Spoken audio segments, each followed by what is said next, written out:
We are live with my good friend today. We're going to be talking with Jeff Brandies. Jeff's a pretty smart dude and been a good friend, business partner of mine for quite some time.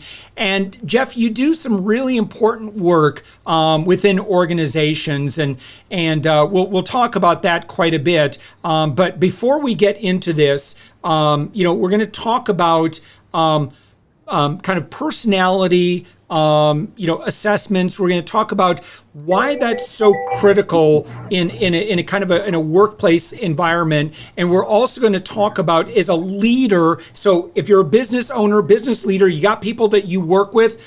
Please watch this whole video because first off, Jeff's going to give you lots of gifts. It's all free in terms of like the assessments and giving kind of getting you shot in the right direction on this stuff. But I want to talk about why this is so valuable, and I want to talk to you leader to leader about truly being able to communicate with the people in your organization, but having an understanding on what motivates them and who they are and how they show up in the world. And Jeff, how we filter the world, right? And how we distort the world sometimes, right? Because we all have our biases going into this. But sure. We'll talk about, if you don't do this, I'm just kind of giving you here's what we're going to be talking about. If you don't do this and you're not cognizant of the people and the leaders that you work with, your team members, there are some serious consequences in the way of, whether your place is a great place to work, you're great to work with. If you're a boss, if you've got great team culture, if your turnover, there are a lot of costs to not getting this dialed in. So what we're going to do is for about 20 some minutes here, we're going to condense this down to the simplest stuff that you absolutely need to know. And then, Jeff, I'm going to go ahead and put this up on the screen right here. And I've put this in the post. If you go to upmyinfluence.com/BA, which stands for behavioral assessment. And by the way, you're welcome to anybody comment below and ask your questions, because we're going to talk about why this is so critical for all supervisors, bosses, anybody that's working in a work environment, to know who you are and who the people are around. Jeff, take it away. Maybe kind of start by introducing yourself and the great work that you do. All right, thank you so much, Josh. I appreciate it. Thank you. Jeff Brandies, President, CEO, and founder of Brandies Training Solutions. We work with talent optimization in order to improve companies from a talent perspective, a higher perspective, and inspiring the team to achieve more. And that's done initially through the BA that everyone now has availability to take. It'll take you less than 6 minutes to do that behavioral assessment. And you will get your own assessment back, and you'll learn a little bit more about yourself, your strengths, and even your blind spots. But, Josh, you hit on one of the key factors in not knowing your team, not understanding what motivates or what drives people. And one of the terms that that is used in talent optimization, and I coined this one, and I borrowed it actually from somebody else, is that companies pay a people tax when they don't truly understand the behavior of their people, and it shows up in many different ways in the organization, whether it's through people calling in sick, being absent from work, whether it's people hitting their sales goals because they're just naive, just going through motions, whether they're not motivated, they're missing projects, they're missing deadlines. And you're paying people tax because you don't have, nor do you understand what the behavior characteristics of the people. And when you take this assessment, and there's 17 different profiles, and I sometimes hate using that word profile, but there's 17 characteristics that can determine the person's set behavior styles. Like you just took this, Josh, and you're a promoter. And I definitely can understand that, right? Yeah, no big surprise there. No big surprise. I'm a craftsman. I put together good teams. I build great things. And it's taking pieces together and being able to understand how they all interconnect. And that comes from my background. And when you don't understand the behavior, and when you have the company values that are now aligned to the people you have, that's also a big miss. Because you're trying to build a culture, you're trying to build an environment, right, Josh? And when you don't have the right people candidly on in the organization, the strategies don't align to your people. The people don't align to your strategies, and you're not going to be able to achieve the goals that you want to be able to achieve. So that's one aspect of what behavioral or talent optimization will provide. The other great thing about talent. Yeah, in my mind, this is one of those things that I think that if you're a newbie in business, I don't think you truly understand how critical this is. If you're experienced in business, you realize how essential this is. Because what we want to avoid in any, even if it's just you and two assistants, right? Two part-timers that you're working with, independent contractors, if you don't know who you're working with, and you don't stop to consider what motivates them and how they filter the world, and you keep talking to them as if what motivates you motivates them, they're not going to be real motivated because you're not talking to them in the language that they want to talk about, right? And yeah, Jeff, just as you said, you're going to suffer from turnover. Folks are just not going to be as motivated. They're not going to catch the vision that you might otherwise have. So again, I think you get to a point in business where you recognize just how critical this is. So now, for our friends that are watching this or listening to this right now, please use the comment function. If you're watching this live, I'll put your comment on the screen here, and certainly any questions in and around this. So Jeff, let's talk about, now I just took the assessment, and again, it's at upmyinfluence.com/BA. It's not some big affiliate thing. Don't worry. I legitimately make a lot of friends, and when I find a friend that's got really, really valuable intel, I share it, right? So we just set that up because the link that Jeff gave me was like, it was this long. And I'm like, no, Jeff, I'm not gonna give that link. We gotta make it easy for folks. So it's just upmyinfluence.com/BA. All right. So Jeff, I took the assessment. Now, granted, I took it fairly quickly because you gave me 6 minutes to take it. I did it in about half that time, I think. So it may have not been as exact as I like, but I agree with what you had said, and that is it. I very much would probably consider myself, promoter. If you have a promoter in your organization or you yourself are a promoter, how is that? Why is that valuable to know that? It works both ways. It works well for you to know that, obviously, but it also works well to share your behavioral characteristics within the organization. So one of the things that we do to have some fun with this is, get the team together and people talk about, well, I'm a craftsman, I'm a promoter, I'm an integrator, I'm a collaborator. And it helps people communicate better when they understand your behavior, style, and pattern. And at the same time, when you understand your style, what you'll learn more about is what your blind spots are, okay? And if you understand your blind spots and you can demonstrate to other people within the company, this is how I communicate, this is how I learn, this is what you need to do to get me to be more productive. It makes for a much more collaborative team effort. And when you begin to put together, projects with different people, you want different people from different skill sets, from a behavior perspective. Oh, gosh, totally.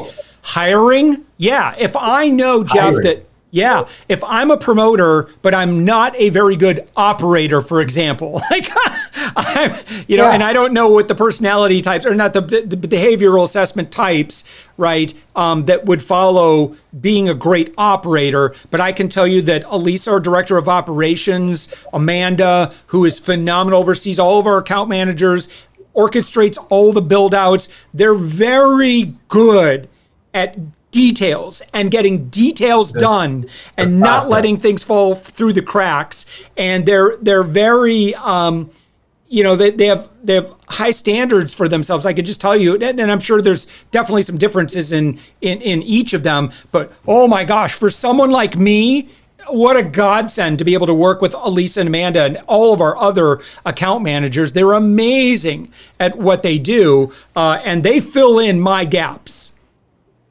And that's great, Josh. And for example, if those other folks were all innovators, just like yourself, and all promoters, there'd be no one thinking about, well, hey, Josh, what steps do we have to do to get this done? What do we need to do internally in order to make sure we don't miss a step? Okay. A lot of this comes out through gut right now, and you don't really understand really what people's strengths are and really what the blind spots are. And this is really, really true when you're hiring people. Okay, because we all go through the hiring process at some point, and I see this so common in organizations is, all right, we need a client service person, or we need a product manager, or we need sales guy, right? All right, HR, create a job description. Okay, so you create a job description, but you don't go in and understand what the behavior is in order to accomplish the goals of that job description. And then during the interview process, when someone applies, you send them an assessment. The assessment then will help prompt you with questions about the behavior of the people and the job of skill set that you're looking for. And it takes you off and out of those canned questions that everyone typically does. Oh, right? Totally. And the same thing for the same person. And we hire on gut as opposed to data and science. So that's what this is going to bring to you, is data and science in your hiring process and within the organization itself, and not just purely a gut reaction. Yeah, I think that the flaw, and then this is probably pretty common, is that I think a lot of times we end up hiring people that maybe are a lot like us, and that's not necessarily what you want. Oftentimes it's exactly the opposite of what you want, because you need all of those different styles, right, within an organization, particularly someone like, for example, that's overseeing your operations. I don't know, you might not want a promoter there. I know I would not make a great director of operations. I'm just not particularly, it's not enjoyable to me. All the little details and checking all the little boxes. I'll do it, but it's not my zone of genius. Right. So you actually bring back a story of mine when I first got into management, Josh, and my boss says to me, I was a successful sales rep. He says, Jeff, I'm making you a manager. Hire and train a team to be just like you. Okay. And I mean, it sounds good. So I brought a team on and I started training them. And as you can imagine, it did not work out very well. No. Okay. Because you can't hire and train people to be just like yourself, because they all have different styles, they have different personalities, and they all have different behavior. And obviously, and I hate to admit it, but my first team that I hired was not very successful because I tried to make everyone just like me. And we see this so often, even in today's world, to be candid, where people are training people to be just like other people and not making sure that they are looking at a collective group of people and take different aspects on how they learn, how they train, and how they grow their teams.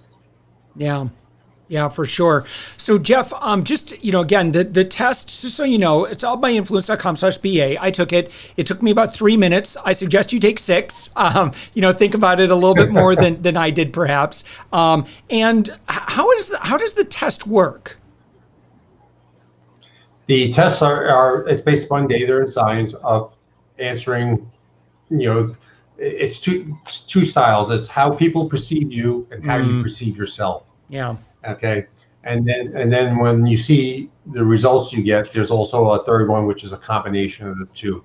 And it's based upon, thousands and thousands or hundreds of thousands of assessments that have taken place and the 17 behavioral patterns that are out there. And it's so spot on, Josh. Yep. I have yet to have someone tell me, Jeff, this thing is totally wrong. This isn't me. Yeah. it's so much that person, it's actually scary. When Yeah. you, especially not so much your strengths, because I think we all know our strengths. What's scary is when it tells you and you read about your blind spots, and it kind of awakens you to the fact of, at the end of the day, we're all not perfect, Yeah. whether or not we all think we are or not, and we all do great things. And don't get me wrong, we all do.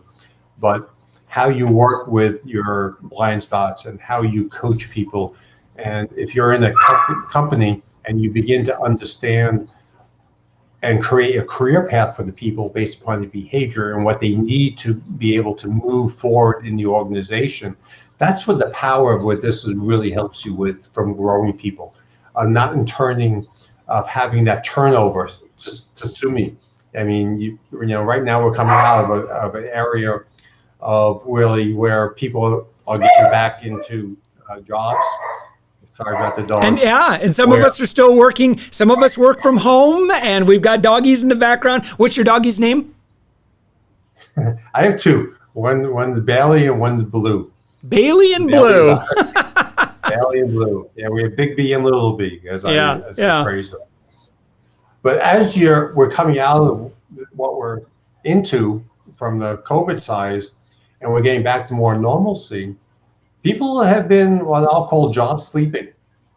Okay, and now that we're getting back to full, strength, and the offices are starting to open again, people are going to start to look for jobs, and because they're looking for more, more and better things.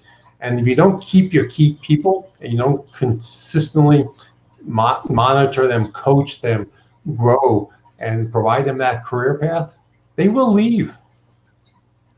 So understanding what they're looking for, understanding the behavior styles right now, and avoiding that exit strategy that they are looking at right now, because there are people looking for jobs, because COVID now we're getting back to normal. Growth is starting to reoccur. Companies are starting to hire. You must and you need to protect your best people from leaving. Yeah, for sure.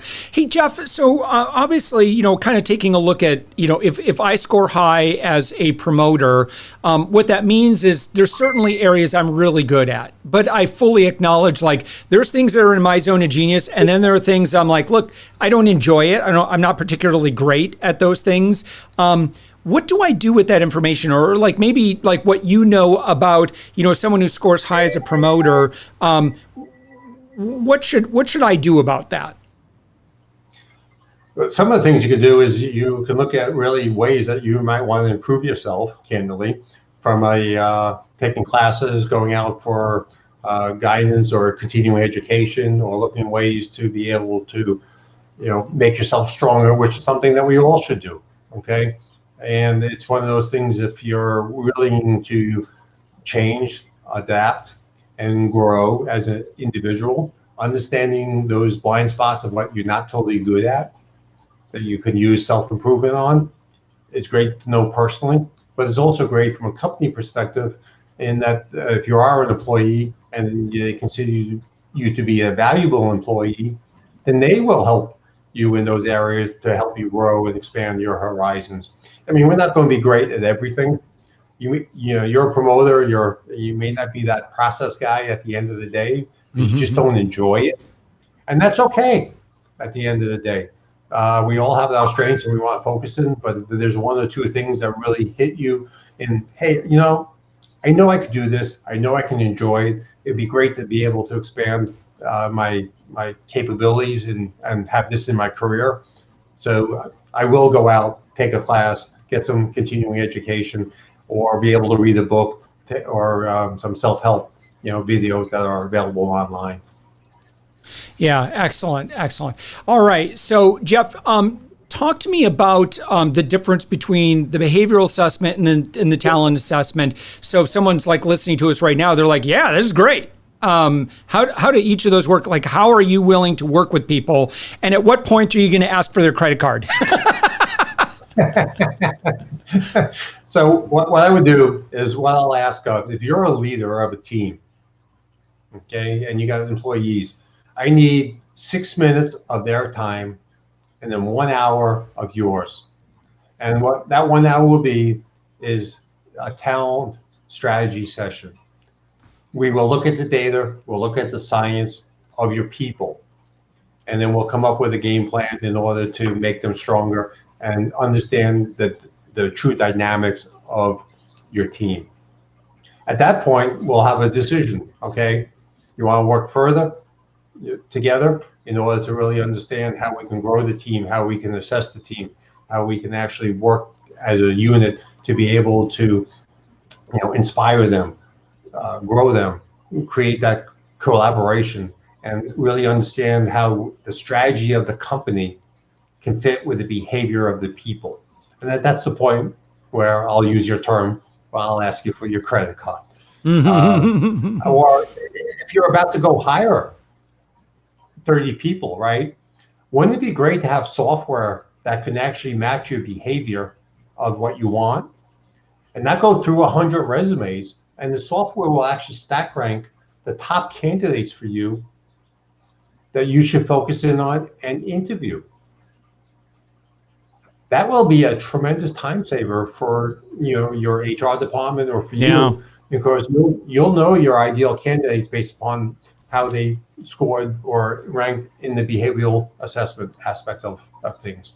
Yeah. There's so much that we could do. We don't have a lot of time, and because of this, but there's so much that predictive indexing and understand behavioral assessment can do for the companies. It's fantastic.